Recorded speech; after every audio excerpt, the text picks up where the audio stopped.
Kesimpulan dan refleksi pemikiran Ki Hajar Dewantara. Sebelum saya mempelajari modul filosofi Ki Hajar Dewantara pada program Guru Penggerak Angkatan ke-8, saya berpikir bahwa saya sudah melakukan hal yang terbaik dengan memaksimalkan proses pembelajaran IPA di kelas. Ternyata masih ada beberapa siswa yang kurang tertarik saat belajar IPA.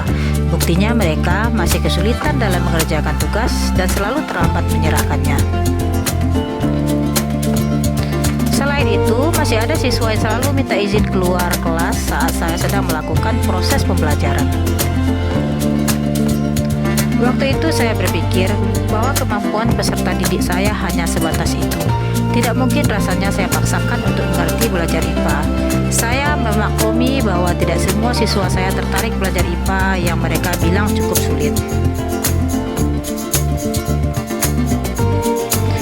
Setelah saya memahami pemikiran Ki Hajar Dewantara tentang pendidikan yang berpihak pada murid, saya menyadari kekeliruan saya selama ini yang memandang anak itu bisa dijadikan sebagai objek selama proses pembelajaran. Harusnya mereka subjek pembelajaran. Merekalah yang memegang kendali pembelajaran. Kita hanya sebagai fasilitator dalam menuntun kodratnya.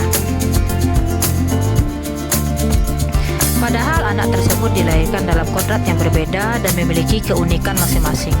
Tugas kita sebagai guru menuntun segala kodrat yang ada pada anak agar mereka dapat mencapai keselamatan dan kebahagiaan yang setinggi-tingginya, baik sebagai manusia maupun sebagai anggota masyarakat.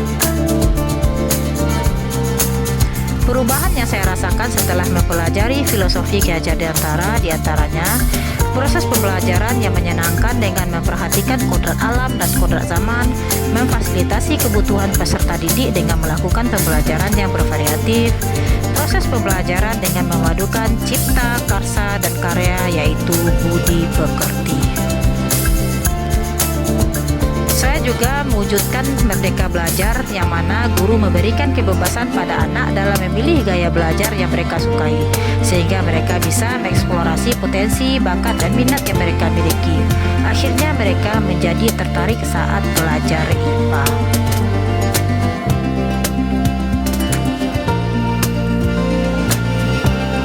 Hal yang saya terapkan di kelas diantaranya saya melakukan asesmen awal sehingga mengetahui gaya belajar peserta didik.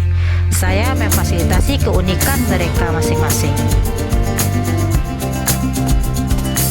Saya melakukan kegiatan ice breaking di awal dan di sela-sela kegiatan pembelajaran. Hal ini membuat peserta didik senang dan bahagia saat belajar IPA. Saya memfasilitasi peserta didik dalam mengembangkan potensi, minat, dan bakatnya dalam kegiatan proyek profil Pancasila sehingga akan terbentuk karakter dan budi pekerti mulia. Saya melakukan proses pembelajaran yang bersifat kontekstual sehingga membangun budaya berpikir, kreativitas, dan nalar kritis peserta didik. Ternyata model pembelajaran seperti ini sangat disukai oleh peserta didik saat belajar IPA. Membangun kesepakatan dengan peserta didik. Salah satunya pelaksanaan pembelajaran dilakukan di luar kelas agar mereka bisa lebih dekat dengan alam dan pembelajaran tidak membosankan. Saya menyadari setiap anak memiliki keunikan. Tugas saya menuntun keunikan mereka tersebut hingga bisa tumbuh dan berkembang sesuai dengan kodratnya. Terima kasih.